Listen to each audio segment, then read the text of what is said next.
Muy buenas noches, tengan todos ustedes. Como cada semana estamos aquí de nuevo, preparados y listos. Sí, súper preparados. Así es, como nunca antes. Vale, gallo, güey. Siempre vamos. Y esperemos continuar mucho tiempo después de haber alcanzado nuestros 200 suscriptores y de haber realizado pues el en vivo de la semana pasada. Hoy vamos a continuar con nuestra temática nacionalista de México. Eso suena medio nacionalista, así como. ¿Por qué te haces así? Así saludan en Attack of Titans. Attack of Titans. Sí. Ese. Ándale. Es que es nacionalista, güey. No es Attack of Titans. Y bueno, yo soy Gonzo y como cada semana me acompaña el señor de las ideas enchinadas, el señor Cosateno. ¿Por qué primero? ¿Qué te pasa?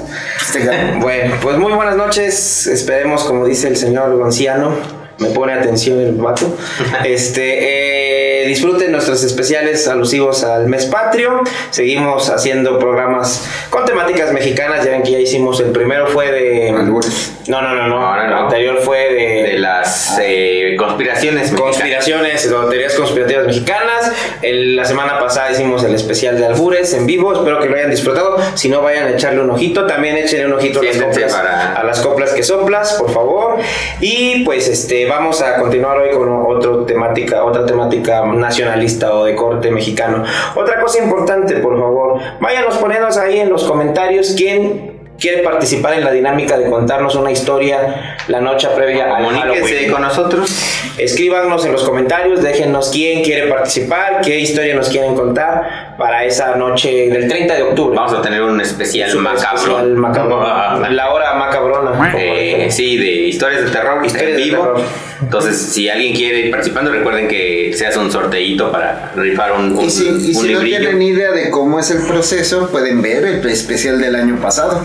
Así es. Probablemente también ahorita ya se haya mostrado como ya entregamos el libro a la ganadora del año pasado. Y si no, bueno, ya lo hicimos y ya. En menos de un año nos tardamos. Pero bueno, pues, bienvenidos y buenas noches. Ahorita vamos a ver de qué vamos a hablar. Sí, precisamente vamos a hablar. El señor Ente. Sí, como dice el señor Gonzo, soy el señor Ente. Aquí va a aparecer seguramente nada, porque soy un ente. El señor productor además no me quiere. Le he hecho constar que está enfermo de algo renal y pues no se resignan. ¿Por qué renal? Porque está renal, ¿no? Así es. Así es. Entonces, quédense con nosotros, el tercer especial del mes patrio. Y pues... El señor Jabo sigue de misión. El señor... A ver, es que ahí lo va a ser no es fácil. el Pipila 2099. Así es. Algo así es su misión. Así es. Y saludos, señor Jabo, donde quiera que esté en esta misión. ¿Dónde estés? Y quédense con nosotros también, váyanos diciendo qué autores mexicanos les gustan. Y a lo mejor hasta conocen 1, 2 o 3 autores que no conocían o cuentos que no conocían esta noche.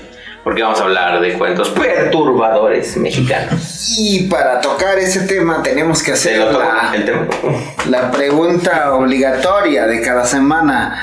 Señor Cosateno, ¿qué es un cuento? Señor Ente, ¿qué es perturbador? Señor Gonzo, ya póngase a trabajar. Pero bueno, pues vamos a hablar aquí sobre cuentos.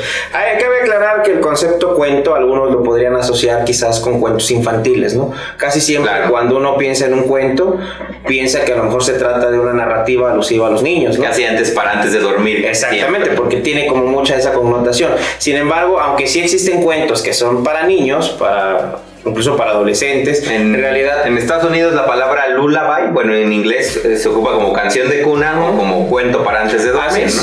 Por cierto, una construcción muy moderna, muy reciente en realidad, del siglo XIX para acá, es que se reconoce que hay cierta literatura para niños o para jóvenes y otra para adultos. Por ejemplo, en la antigüedad, en la Edad Media, en el Renacimiento, los mismos textos que leían los adultos leían los niños y se consideraba instructivo. Por ejemplo, los maestros en la antigua Grecia enseñaban historia o enseñaban gramática o enseñaban mitología, bueno, religión más bien, leyendo la Odisea o leyendo la Ilíada. Entonces, era un libro de texto. Era un libro de texto. Entonces, el mismo texto que usaban los adultos, usaban los niños. Pero entonces, regresando a eso, no estamos refiriéndonos en esta ocasión al concepto cuento, como a lo mejor se puede entender en un sentido infantil. El concepto cuento, desde la perspectiva, digamos, de la literatura, se entiende como una narración breve. Esto de breve también es un problema. Ya varía con su vara. Así es, no se sabe cuánto es un cuento. Se dice, a veces se hablan de cuartillas, ¿no? Y que de 50 cuartillas para abajo se habla de cuento. O novela corta, ¿no? Y es que ese es el problema. Luego también se habla de la noveleta. Exacto. Pero bueno, el caso es que es una narración breve. Casi siempre se dice que tiene una estructura que en realidad no siempre se sigue, pero a veces ayuda a identificar, que es una introducción, un inicio, un desarrollo de la historia, una especie de clímax, de momento importante. Exacto. Saludos a y una conclusión. Veracruz. Entonces, existen cuentos desde que somos seres humanos. O sea, el cuento, a diferencia de la novela, es algo que es completamente antiguo, es completamente prehistórico. Y que puede ser exclusivamente oral, o su origen puede ser oral, ¿no? De hecho, lo es. Es un hecho que el cuento tiene un origen oral, por más extraño que esto suene, ¿no? De hecho, se considera que desde el momento en que el hombre empezó a usar el lenguaje hablado, empezó a contar historias, y eso ya eran cuentos de alguna manera.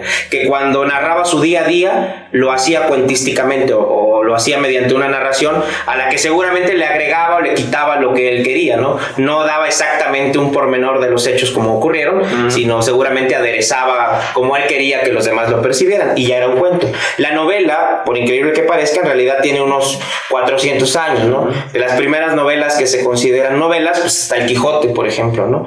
Y algunas otras más que fueron ahí saliendo al mismo tiempo, siglo XVII más o menos. En realidad es un género moderno, nuevo, ¿no? Sí, porque por ejemplo, tragedias de Sófocles no son novelas. No, eran teatro, eran otra cosa, ¿no?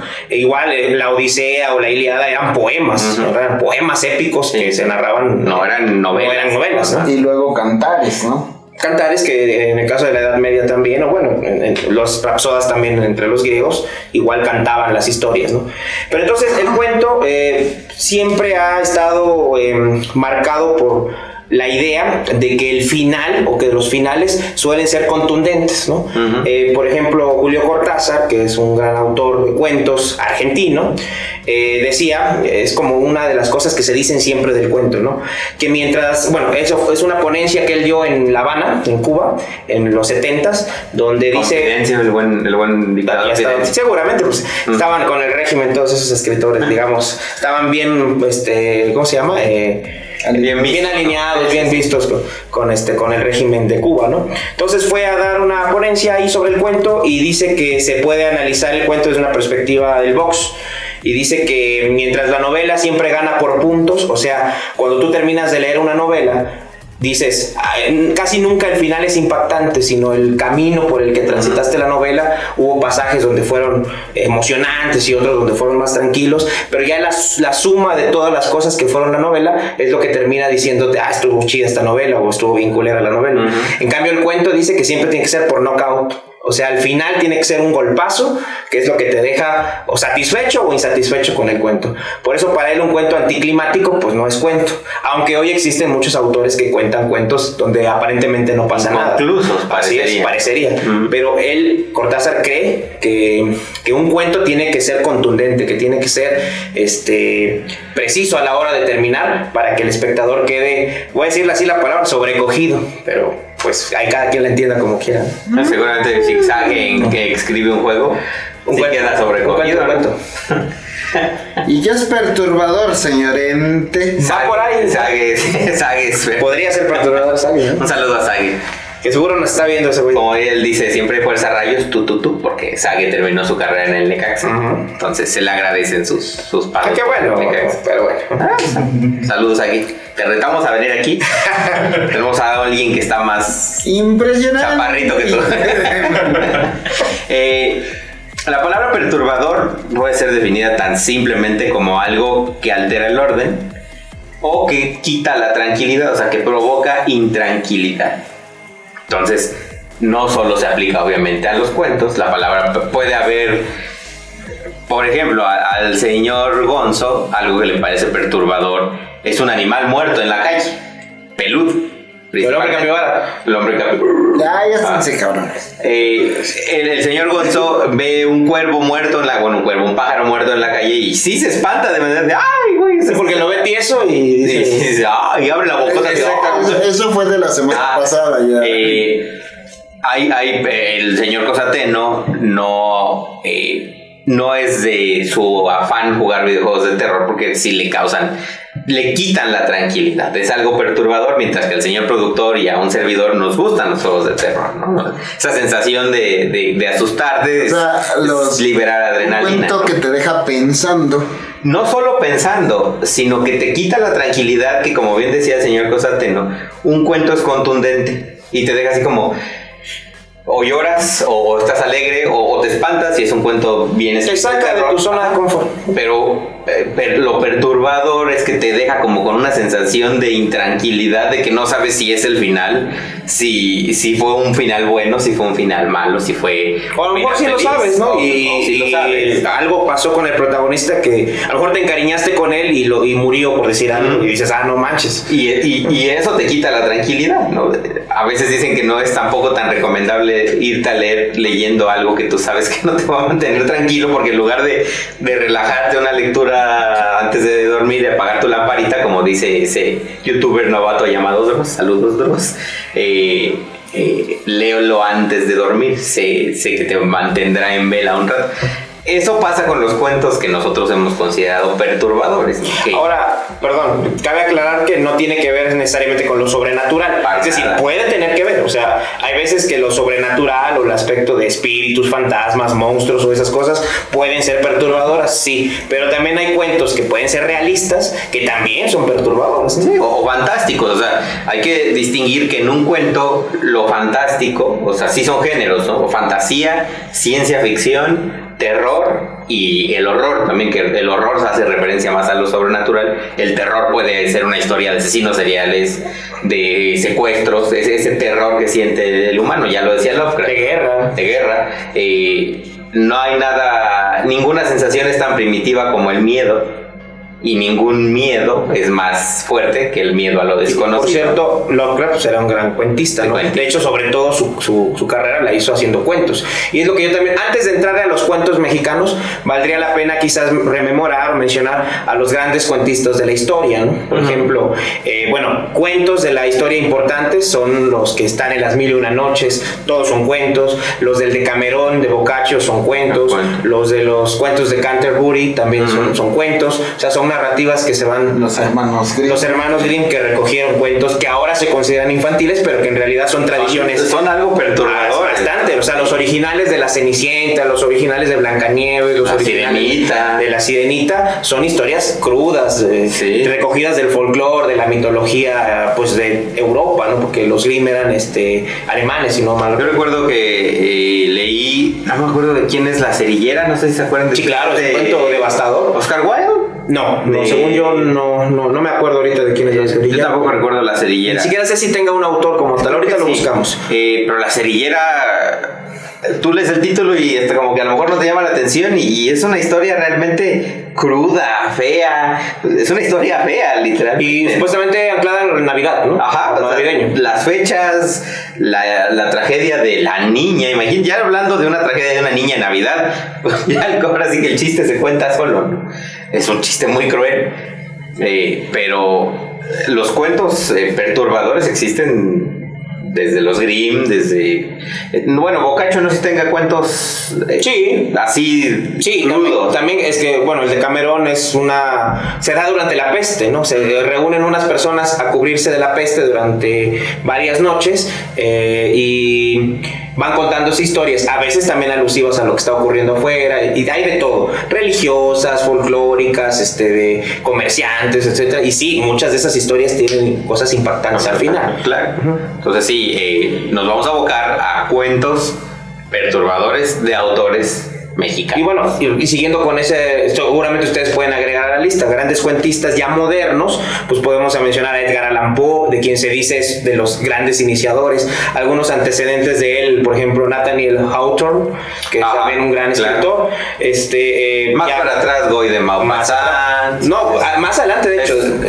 Maupassant o Chekhov son posteriores a Poe. Y ya, pues también cuentistas ya latinoamericanos. Creo yo que incluso me ha dado mucha flojera leer Drácula completo, pero los cuentos que he leído de Bram Stoker, de Abraham Stoker, me han gustado, creo que más que incluso sus novelas, ¿no? A veces el que sea un buen escritor de novelas puede no escribir buenos cuentos o viceversa, o puede ser buena producción. Sí, por ejemplo, Chekhov también escribió novelas, pero él es más conocido por sus cuentos. Pero son recursos, ¿no? Al final del...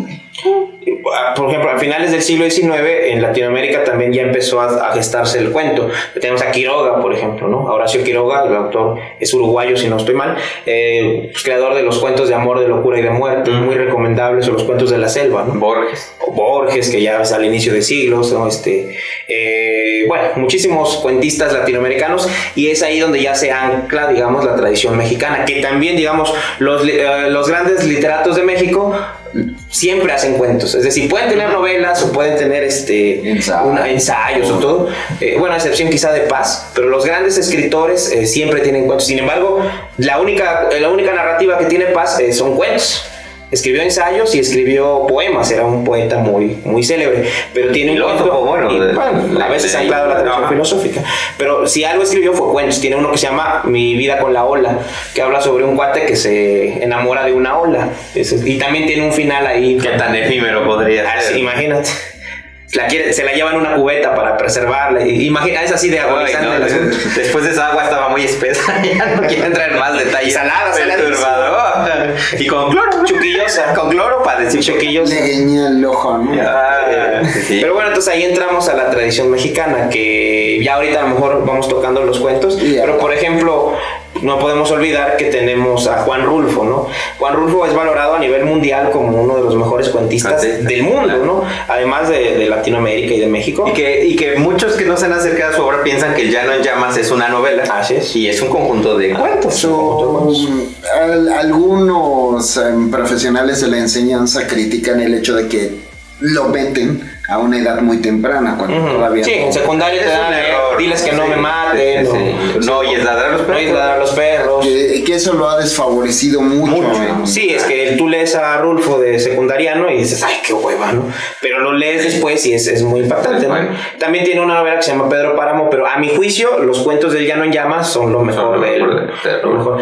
Hay otros cuentistas maravillosos como Francisco Rojas González, ¿no? El autor del Diosero, no sé si lo llegaron a leer también es un conjunto de cuentos. O El Mundo de Amichis, que es no El Mundo de Amichis, se me va siempre, se me fue ahorita el nombre del de la muerte tiene permiso, No. El Mundo Valadez. Okay. El Mundo Valadez es el autor de este conjunto de cuentos. Y hay muchos escritores mexicanos que no han...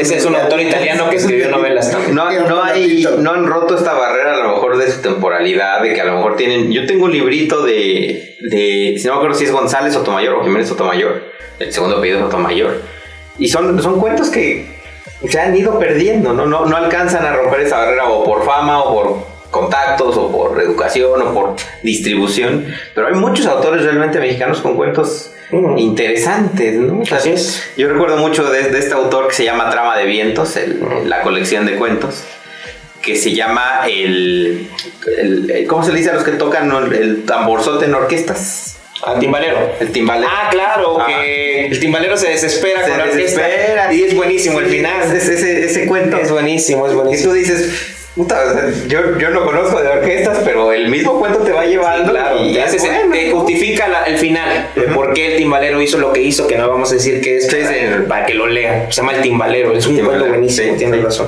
Y así hay, grandes cuentistas. Hay joyitas ocultas. Por cierto, para ya ahorita entrarle, perdón, nada más, El Mundo Valadez, que les decía, tiene un cuento que se llama La muerte tiene permiso, que también les recomiendo mucho.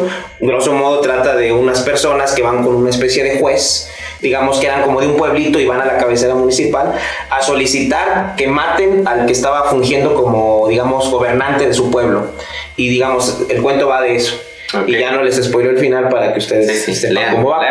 Y Edmundo Valadez fue director de una revista importante llamada El Cuento. En México muchos cuentos los conocimos los mexicanos gracias a esa revista, porque ahí se publicaban cuentos de Ray Bradbury, cuentos de Borges, cuentos de Las Mil y Una Noches, cuentos de Raymond Carver y a veces Edmundo Valadez, y también publicaban pues de autores mexicanos. Yo creo que sí valdría la pena mencionar, sobre todo para nuestro público más joven, que la distribución de contenidos todavía a finales del siglo pasado nada que ver con ahorita el internet. No había modo de realmente investigar. Platicábamos de si no era por una publicación que ellos tienen una gran herramienta llamada internet. Por ejemplo, nada más para ponerles un ejemplo, Ciudad Seva es un portal que no alcanza la vida, yo creo, para leer todos los cuentos que tienen, y de mexicanos y de latinoamericanos y de extranjeros. Entonces, por eso realmente para que llegara un cuento, o sea, tenía que ser apoyado usualmente por una institución que en este caso pues era la editoriales principalmente, o grandes editoriales o del gobierno, que ahora hay programas que están retomando esta. Alfaguara se está uniendo con Conaculta, con cuestiones de cultura del gobierno, y rescata colecciones como de Tolkien, que leer los cuentos no es tan atractivo para las nuevas generaciones como las películas. Bueno, los cuentos no, El Señor de los Anillos pues es un tambachote, ¿no? Pero hay cuentos, por ejemplo, Relatos de la Tierra Peligrosa se llama, de Tolkien, que son cuentos más cortitos que tienen que ver con ciertos personajes de la Tierra Media. Entonces está en ese universo. Sí, entonces lean, aprovechen que tienen Ciudad Seva. Sí, por favor. Y bueno, ahí hay autores también por ahí que vamos ahorita a ir tocando. De hecho, más o menos los 3 autores que vamos ahí a ahondar hoy son más o menos coetáneos, son contemporáneos, ¿no? Sí. Tú, por ejemplo, ¿quién ibas a hablar? Yo empiezo con uno de los que me ha enseñado el señor Havok. Yo conocí a este autor por el señor Havok. Y se llama Francisco Tario. No es un nombre real.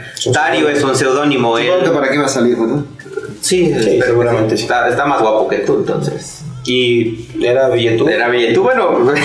Él se llama Francisco Peláez. Francisco Peláez. ¿No es algo Vega? No. Y su segundo apellido era Francisco Peláez Vega.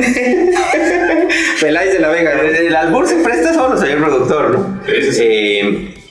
No, mejor no cuento el apellido de los jefes de mi hermana, porque si lo ve lo puede correr. Pero Francisco Peláez Vega, que nació el 9 de enero, si no recuerdo mal, de 1911, todavía México pues estaba candente de la revolución. Y sí, como dice el señor Cosateno, era un hombre que, pues si no tenía dinero, por lo menos se supo hacer de sus cositas. De sus tierritas. Jugó a nivel semiprofesional en el club asturiano, en el club Asturias, ahora extinto, que si no mal recuerdo creo que nada más jugó en segunda división. Creo ya lo van a revivir, ¿no? No sabemos. Obviamente Asturias, porque sus fundadores tenían que ver con España. Dirían fruto de la guerra civil y los refugiados. Pero él jugó como portero. Él era portero en el club Asturias. Le gustaba la astronomía. Decía que tenía astrónomo aficionado, que tenía sus buenos telescopios de la época. Le gustaba el cine, era un cinéfilo empedernido, que hasta su propio cine pequeñito tuvo. Por ahí hacía transmisiones. Se casó, tuvo 2 hijos. Sí, fue su gran amor, su esposa, que no recuerdo su nombre, pero de hecho dicen que sus relatos más tristes se los escribió a un fantasma y que hacía referencia al fantasma de su esposa. Y empieza, pues yo creo que como muchos escritores ya un poco grandes, por lo menos de la época, a ser más conocido. De hecho, a lo mejor muchos de ustedes, de nuestro público, dicen, jamás había escuchado a Francisco Tario, pues un servidor tampoco hace algunos años. Yo tampoco, años. La verdad también ustedes me lo presentaron. Fue gracias a Havok. Y esto fue en uno de estos remates de libros que se hacían antes en el Auditorio Nacional por los meses de octubre, por ahí. No, era como en marzo. Marzo, sí es cierto, porque eran en Semana Santa. En octubre era la feria. En marzo eran porque se hacía el fin de Semana Santa para que mucha gente fuera, y realmente se conseguían buenos libros a buenos precios. Se supone que ahora se hace en la explanada del Monumento a la Revolución. No sabemos si se sigan haciendo, ojalá se sigan haciendo. Pero Francisco Tario, incluso los que conocían a Francisco Tario lo toman como un escritor en el que solo ciertos grupos, como si fuera una secta, conocían a Francisco Tario y se pasaban sus cuentitos y todo, porque sigue siendo bastante tremendo. Ya ahora con Gonaculta ha hecho esfuerzos por... autor que se llama Alejandro Toledo, si no mal recuerdo, que es el que ha hecho el acopio de su obra. Y lo ha antologado y lo ha dado a conocer. Se han hecho esfuerzos por conocer, porque realmente se está apreciando que fue como un precursor de los cuentos fantásticos mexicanos de los 50, que ahí fue como el gran boom. Y Tario venía pues antesito, ahí un poquito rezagado, y no se le dio igual a lo mejor pues, y volvemos a lo mismo, no tenía el campo para abrirse a que lo conociera todo el mundo, y se quedó mucho tiempo como en stand-by, ¿no? Ya con estos cuentos que ya les diré cómo se llama en mi recomendación en esta colección, pues surge un auge. La colección es de Lectorum, si no mal recuerdo, la editorial, ya al ratito se las recomiendo. Y Tario empieza a escribir, y escribe... en algunos, yo sí hasta le he dicho, pinche Tario, no seas culero, o sea, espero que no se me aparezca y me diga, a ver, ¿quién es culero, perro? ¿No? Pero sí escribe perturbadormente muchos de sus cuentos. Hay cuentos bonitos, hay historias a manera de pseudo recomendación. Hay un libro que se llama Aquí Abajo, creo que y no es Alburto. No me acuerdo si ese lo compré contigo o con el señor Jabo, y contigo compremos el de la desconocida del mar contigo. Con el señor Jabo conseguimos una edición de Aquí Abajo, que vuelvo a lo mismo. Para mí esa novela de Aquí Abajo es una noveleta o novela. Es como una película del cine de oro, pero cruel, ¿no? O sea, es como Los Olvidados, pero con más aplastamiento de los personajes, porque es crudo. Sin embargo, es interesante. Si me permiten, les voy a leer una cita de un maestro en filosofía. Es de 2 cuartillas. Es de 2 cuartillas. Señor productor, que tenemos 2 horas. Y va a salir la nota al pie, pero le ponen el efecto de la pelotita. Que describe lo que es Tario. Me pareció muy buena. El filósofo es Mauricio González de la Garza, que es doctor en filosofía, y dice: algo hubo siempre en la literatura de Tario, de lágrimas embalsamadas y de vals de cementerios, de angustia existencial y de romanticismo triste. Siempre fue un peregrino sin posada, un viajero incansable de sí mismo, bailarín de la espuma y eco de risas y sueños. Sí tiene mucho mágico, mucho fantástico Tario, pero de una manera, yo creo que oscura, ¿no? Sus cuentos se caracterizan por ser muy oscuros, como que siempre te lo imaginas que sus relatos son de noche. Sí, claro. O sea, no te imaginas un día soleado, siempre como nublado, como si fuera Londres, pero invierno, ¿no? Y de noche. Y bueno, es una de las cosas, nunca hizo hincapié en que estaba en México ni nada. O sea, él trató de escribir universalmente, ¿no? Y creo que es algo de lo que me gusta, porque a mí, ellos lo saben, no soy tanto de consumir lectores, más bien escritores hispanoamericanos o mexicanos, porque siento que son como muy...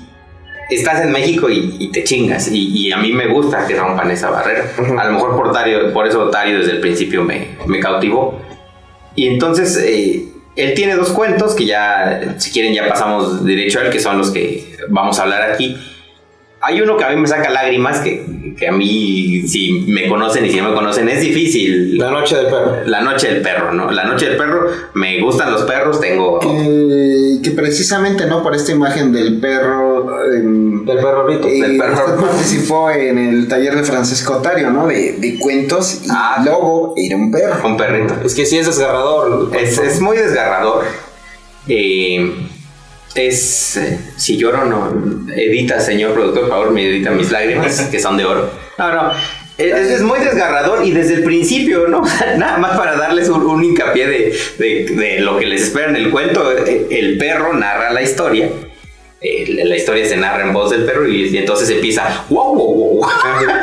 Y así durante wow. Qué desgarrador es eso, porque no entiendes lo que está pasando. El cuento empieza con: mi amo se está muriendo.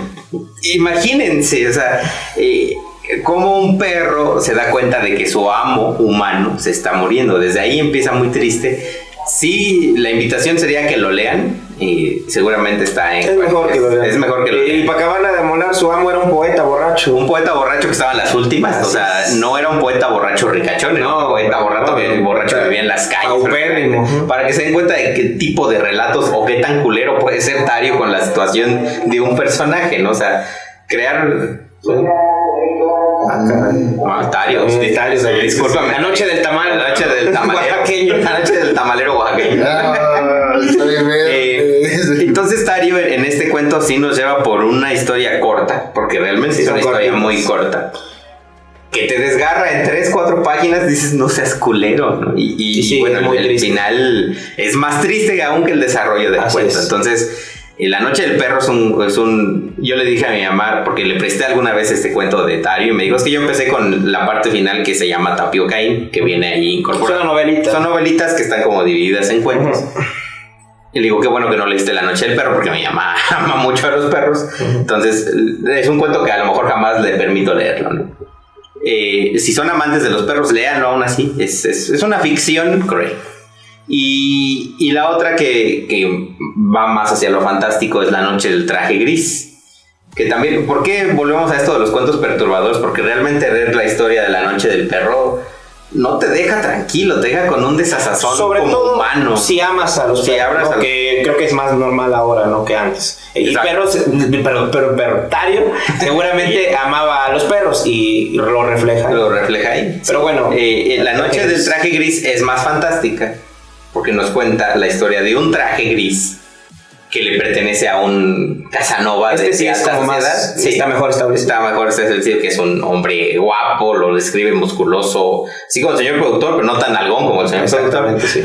Tario lo pone explícito, no es tan algón como el señor productor de Desconfort. Porque ningún traje aguanta ese... esos cachetes llenos de músculos. Si existiera, no sería tan algón.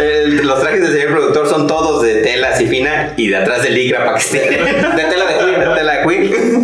Y nos narra una historia fantástica de este traje cobrando vida y las aventuras que pasa este traje. No es spoiler, pero sí parte del cuento.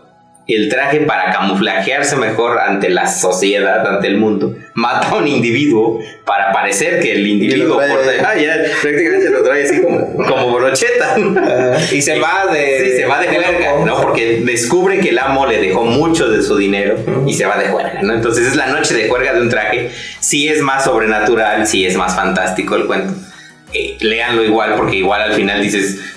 ¿qué le pasó? ¿No? Entonces, son cuentos realmente cortitos, no son de los relatos más largos. Bueno, tiene toda una serie de La Noche de tal cosa, La Noche de tal. De hecho, hay un libro que se llama La Noche y otro relato. Exactamente. Y lo que hacía mucho Tario era dotar de voz a personajes que no la tienen. Sí. O sea, un principio que Toy Story explotaría mucho tiempo después. Es lo que justo a esto iba, ¿no? Que La Noche del Traje puede ser la noche de Toy Story. O sea, sí. Con...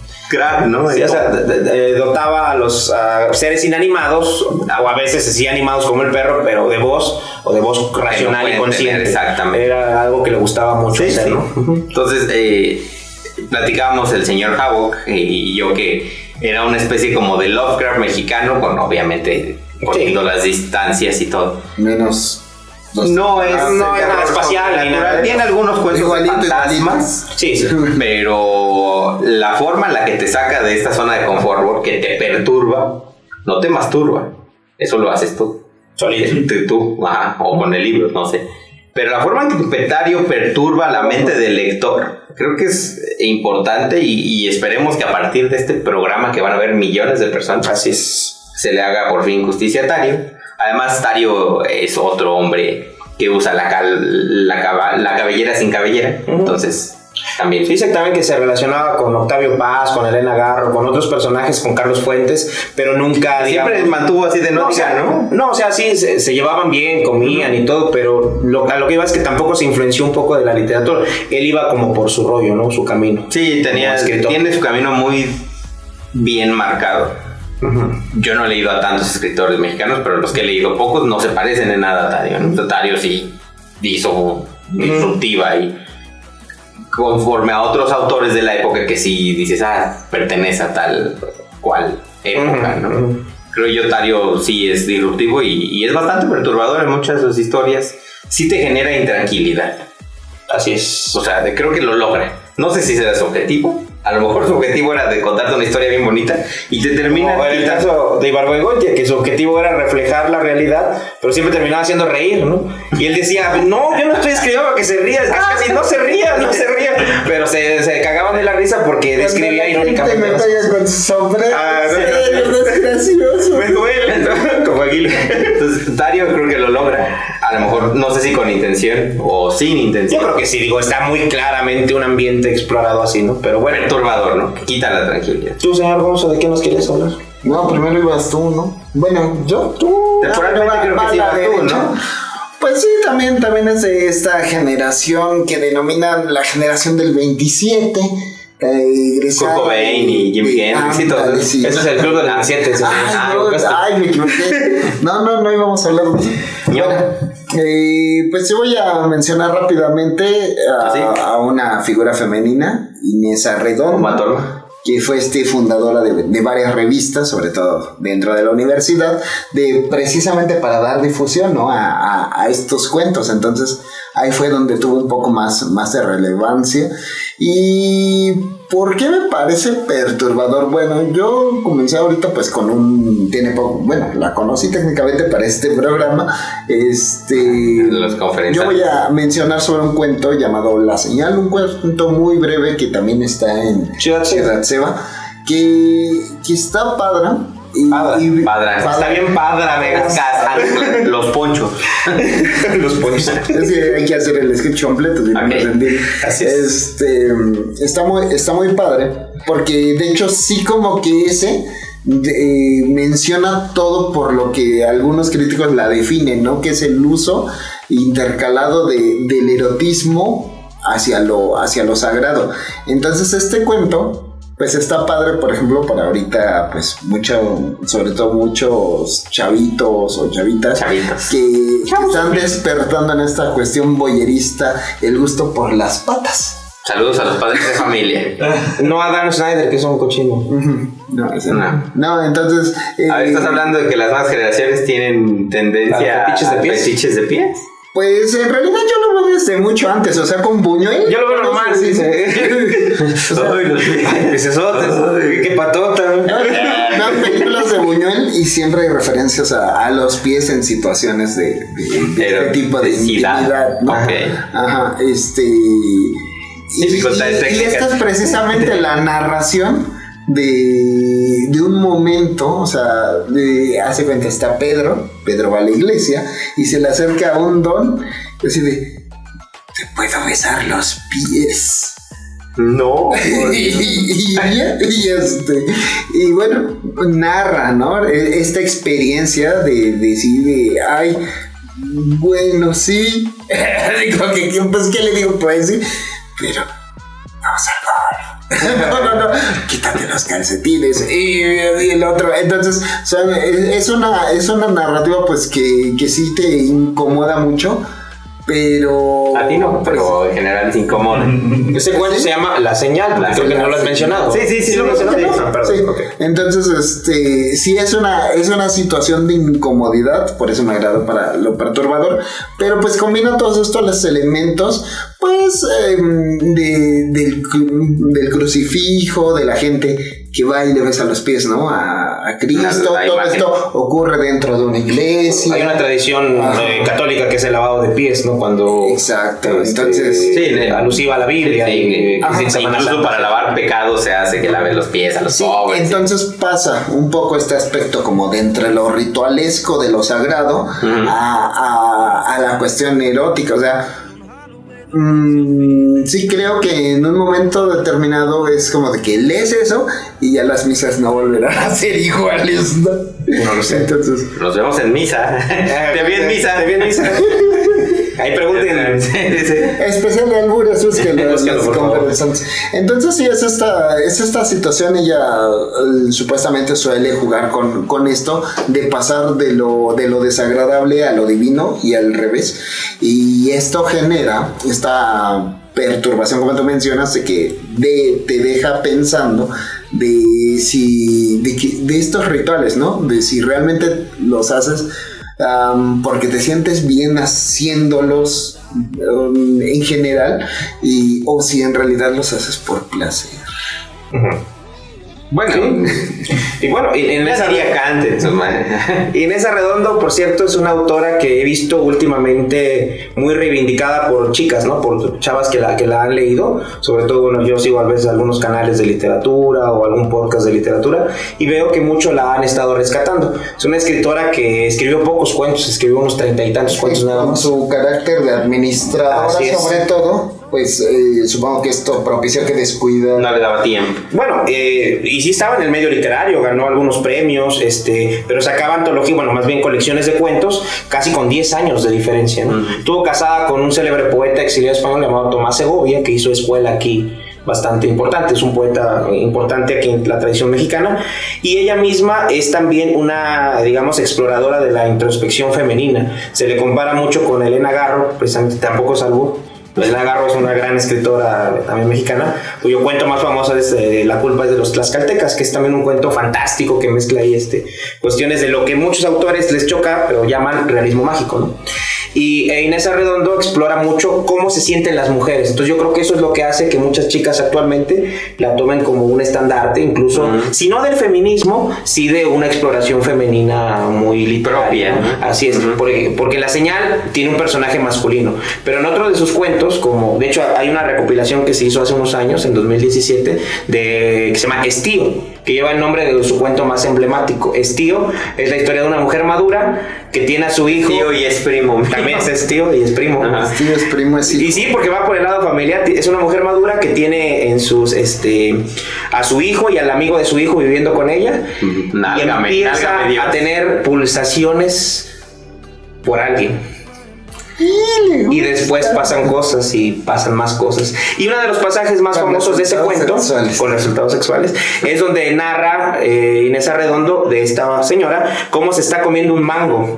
Pero es muy explícita de agarró, lo peló, lo chupó. Oye, esa canción de los guapayazos será espero que basada no, espero que no. Se chupa el mango. Sí, exactamente. Y el cuerpo relajado. Y vaya que estaba relajada esa. Ahí están. Y el otro cuento que está también en Ciudad Ceba, que se lo recomiendo mucho, se llama La Tsunamita, que trata de una muchacha que se crió con un señor que era su tío y que ya para cuando está a punto de morir, ella va a verlo morir, a verlo bien morir, y resulta que el señor le quiere heredar todo y le dice, oye, pero como yo ya estoy en las últimas, pues cásate conmigo para que te pueda dejar todo mi dinero y nadie esté chingando, ¿no? Dice, pues órale.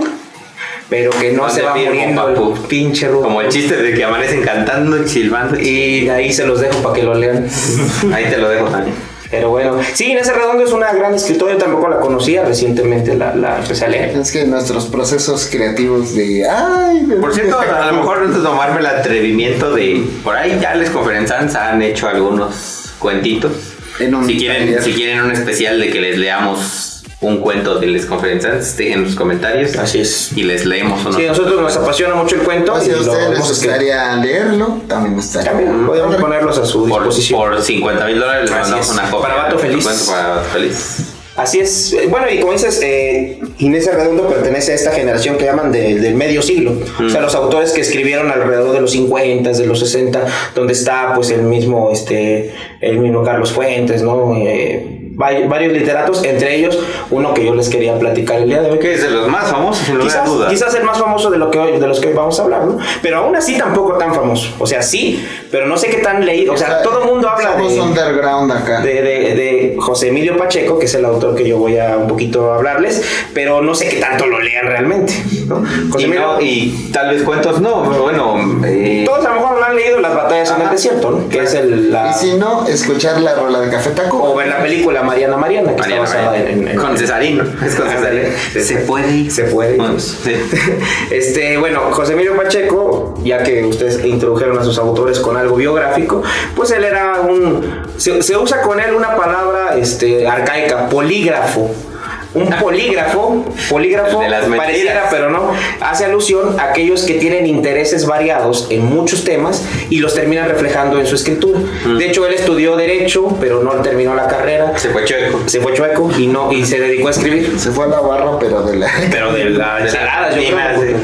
Y bueno, el caso es que este autor, además de ser ensayista, traductor, por ejemplo, tradujo mucho a Lewis Carroll, tradujo a Alicia en el País de las Maravillas, pero en una versión muy infantil que él quería reproducir. Tradujo a Eliot, a Tennessee Williams, a Elio Pez, el policía de los Simpsons, Billy Elliot. Elliot, el de E.T. Exacto. Y entonces, también era novelista, como ya, bueno, de pronto no sé si clasificarlo como novelista, porque las novelas que de pronto hacían eran novelas cortas. Por ejemplo, Las batallas en el desierto, que algunos consideran novela, otros consideran cuento largo, ya sea novela corta o cuento largo, porque en realidad es pequeño la historia. Yo supongo que la mayoría habrá leído Las batallas en el desierto, ¿no? O escuchado como dice, o visto la película. Pero bueno, es buena. Se le da a leer también a los secundarianos, pero creo que con mejores resultados, porque creo que todavía entra en este grupo de lecturas que... Para empezar, el protagonista tiene la edad de un secundario. Pero algunos se quejan de que Pacheco hace mucho hincapié ahí, estando Pacheco, de la transición del México de los 50s previo, que está como muy rural, al México modernizado. De hecho, el protagonista se vuelve casi un snob, se vuelve un riquillo ahí de los nuevos ricos mexicanos, ¿no? Lo que hoy sería un waxican. Exactamente, es el Germán de los ya tienen lavadora, ¿no? Exactamente, y porque ya comen ahora sí sándwiches con queso como querían. Sí. Cuando iba a ver a Mariana. Pero bueno, ¿eres el con orillas o el sin orillas? El pan sándwiches, güey. El pan blanco, de hecho, de menos. No, pero con orillas. Ok, sin orillas, ¿no? Sí, con. Con. Y bueno, pero del libro de cuentos que yo quería comentarles brevemente es el del Principio del Placer, que es un libro de cuentos de los 70s, del 72 más o menos. O sea, José Emilio Pacheco tendría unos 30 y tantos años cuando lo escribió. Y tiene una historia larga, que es El Principio del Placer, y varios cuentos más cortitos. Prácticamente todos esos cuentos tienen finales que podríamos clasificar como perturbadores. Por ejemplo, El Principio del Placer, que es el más larguito de ellos, habla sobre un chavo es como secundariano, al que le recomiendan escribir un diario. Se enamora, viaja a Veracruz para pasar un tiempo allá, y se enamora de una chica más vivida que él, ¿no? Y pues trata de cómo se termina enamorando, cómo se termina ilusionando y cómo finaliza, que ya sabemos todos cómo puede finalizar algo así. No les voy a spoilear, pero vaya, ya se imaginarán por dónde va el asunto. Pero es todavía más perturbador de lo que ustedes creen, porque involucra con otros personajes que aparecen por ahí. Es buenísimo. Tiene otros cuentos ahí que se llaman, por ejemplo, La Fiesta Brava, que es sobre un escritor que de hecho es un cuento dentro de un cuento. Porque primero nos pone el cuento de La Fiesta Brava, es metalingüístico, metanarrativo, y nos pone que el escritor escribió ese cuento y termina poniéndose en una situación similar ese escritor al que aparentemente se puso en su cuento, haciendo una especie de ahí bucle extraño. Interesante, bastante interesante. Si les gustó El Ladrón de Orquídeas de Nicolas Cage, entonces les va a gustar. Bueno, no sé si sea exactamente similar, pero bueno, o sea, tiene esta como tendencia, y tiene un final también de corte perturbador. Tienen otros, se llama La Zarpa, me parece que otro cuento, de unas amigas una bonita y una fea, así lo establece él, que digamos eran buenas amigas al principio, pero cuando la bonita empieza a tener una buena vida, digamos así dicho, la fea, pues empieza a envidiarle, y durante varias etapas de su vida se van encontrando, se van alejando, y digamos cuando llegan a la vejez las dos, pasa algo que también es interesante y es... No envidies al amar, güey. ¿No qué? Tú eres guapo a tu manera también. No envidies a ¿Quién crea que no envidies a las tiene mal renal del señor productor. Porque tiene mal renal nada más. No, pero eso ya no se puede envidiar porque se venera. Se venera así Ponte unos globitos de payasito para que se vea usted. Pero el señor productor se ve bien, ¿no?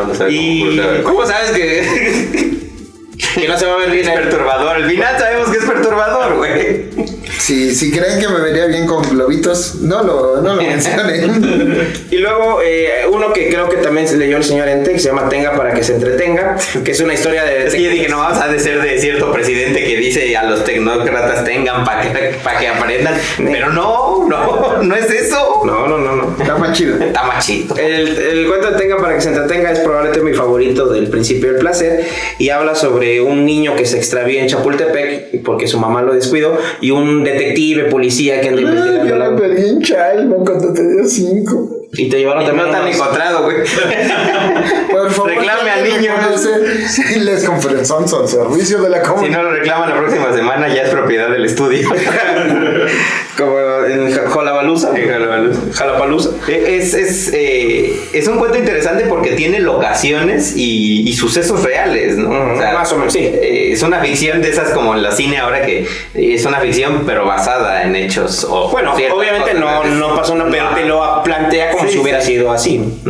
Y aparentemente habla de una especie de babosas gigantes subterráneas que viven ahí y que aparentemente están relacionadas con Maximiliano de Habsburgo, y es una cosa ahí extrañísima, y también tiene un final, pues digamos, de corte más realista porque implica cómo funcionan las autoridades en México, ¿no? Que dicen que es como una crítica, o sea, que es como en metalenguaje, si te hace referencia al poder que ejerce desde las autoridades, desde Maximiliano, y que vienen arrastrando a estas épocas. O sea, sí es como...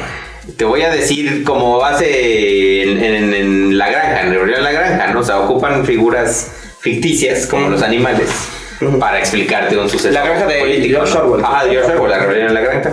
Creo que pasa algo parecido con este cuento, ¿no? O sea, te voy a decir que son babosas gigantes para no decirte que son los realistas. Los realistas. En lugar de decir, estos son babosas. En lugar de ser puerquitos.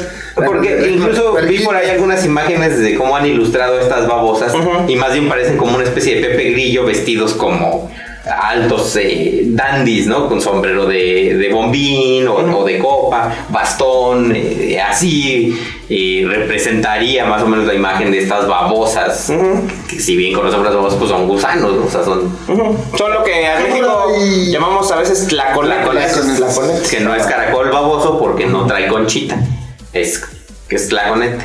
Las famosas samurai. Y tiene, bueno, hay además otro cuentillo que corte fantástico, que algunos autores no valoran muy bien, que se llama Cuando salí de La Habana, válgame Dios, que habla de un buque que estaba viajando y que aparentemente se traslada en el tiempo. También no diré más para que ustedes le echen un ojito.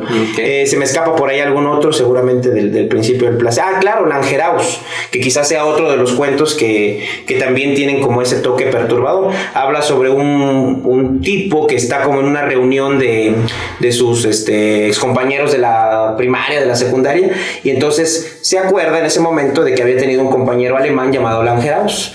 Pero cuando empieza a decirles, oigan, ¿se acuerdan? Porque de hecho tuvo a ese compañero de Langeraus y fue a su funeral, porque Langeraus murió en un accidente. Entonces ya cuando están años después en una reunión de excompañeros, dicen, oigan, ¿se acuerdan de Langeraus? Y todos, ¿quién? Langeraus, el niño que tocaba el órgano y era alemán. El conquiorín. No conocemos a Langeraus. No, sí, de veras, vamos, miren, les voy a enseñar el anuario. Y no estaba el pinche Langeraus. Bueno, ves, pinche Langeraus. ¿Para qué no estabas, güey? Ese niño perdió Chalma, güey. ¿No ven que es alemán por eso? Langeraus de Serra. Si alguien lo identifica, reclámelo. Y ese cuento pues tiene esa tendencia. Y bueno, no sé, hay muchísimos otros cuentos perturbadores que podríamos recorrer. Pónganos en los comentarios qué cuentistas mexicanos conocen o qué historias. O aunque no sean mexicanos, si quieren que hablemos de un autor en especial, nosotros nos damos a la tarea de conocer al autor. Si ahorita por la temática nacional, claro, pero somos entusiastas del cuento. Entonces ustedes dicen, hablen de tal cuentista, es más, los chutamos. Como tenemos afortunadamente personas que nos ven del Cono Sur, que nos pidan algo de sus países. Cono Sur es Xochimilco, Tlao. Así es. Ándale, exacto, alta. Saludos al Cono Sur. Pues al Bur. No. Pues a ver, ¿nos vas a recomendar algo, señor? Pues ¿No? Esta vez no. Esta vez. Tampoco la vez pasada, recomiendo. Yo sí, por ahí va a aparecer la imagencita de donde viene la noche del perro y la noche del traje gris. y todo el compendio de cuentos de la noche del indio, la noche del hombre. Hay muchas noches dentro de esta recopilación de cuentos de Tario. No solo vienen esos, vienen, de hecho las obras se llaman cuentos completos. Son 2 tomos, el primero viene en un azul muradoso, que ahí va a aparecer la imagencita, y el segundo en un café anaranjadoso, que son 2 cuentos. De hecho, el conjunto de relatos llamado Tapiocaín no termina en la parte azul, continúa en la parte café. Entonces, si los van a conseguir, es una pieza imperdible, no se van a arrepentir de conseguirlos. Si les gusta este tipo de escritores, son 2 tomos en editorial Lector. Muy buenos. Si se esperan a festivales del libro los encuentran mejor, y si no, cualquier cosa que se encuentre en Detario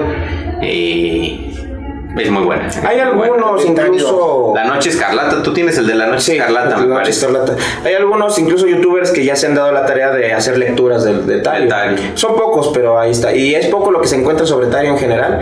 Pero les digo, se está haciendo este autor, Alejandro Toledo, está haciendo toda una labor para rescatar toda la obra. Y no solamente la cuentística o los cuentos, también su correspondencia. Aquí abajo, como les decía, es una novela. La Desconocida del Agua también es un relato un poquito largo y trae por ahí creo que otros cuentitos. Feo del Mar, ¿no? La Desconocida del Mar, sí es cierto. Entonces, pues conforme vayan saliendo las cosas de Tario, creo que sería importante.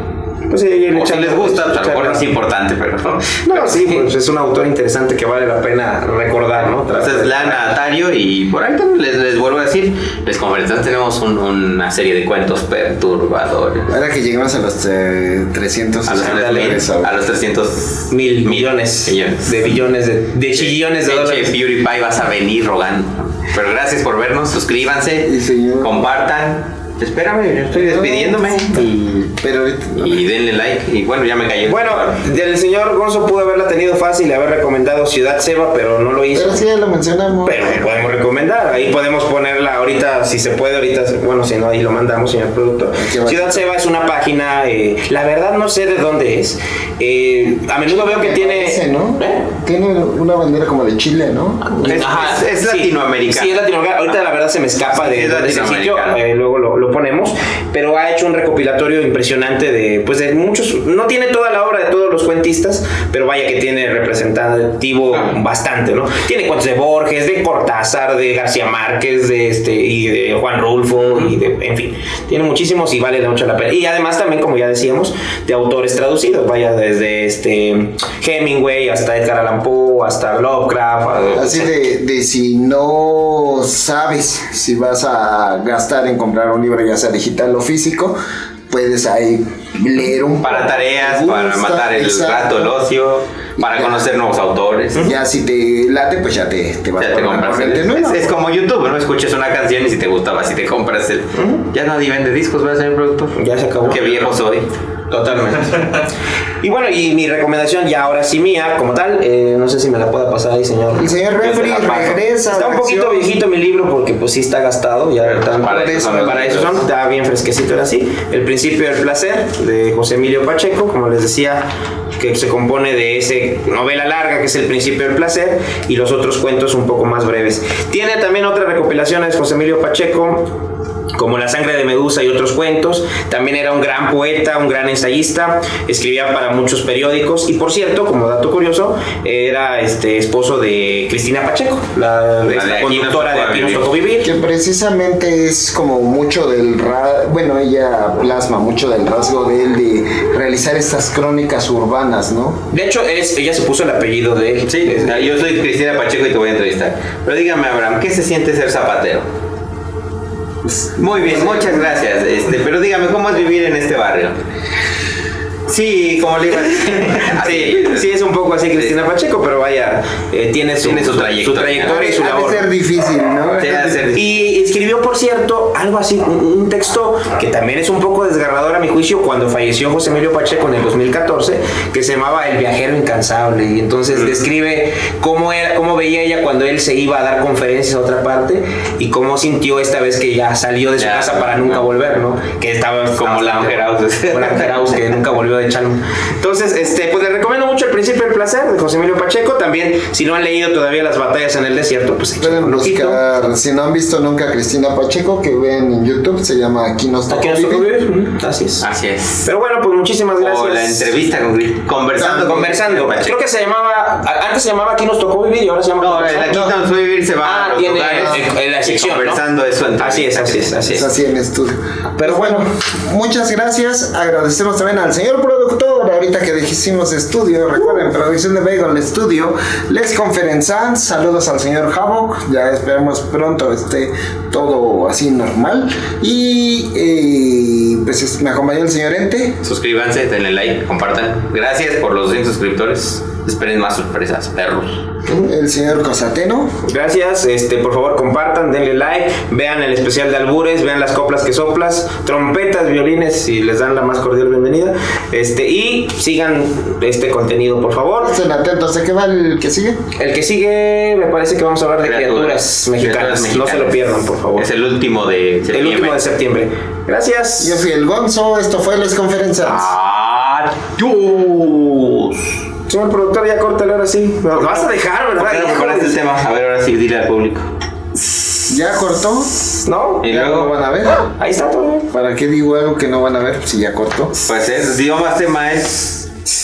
Pues yo soy el presentador. Ahora se ha presentado. Ándale.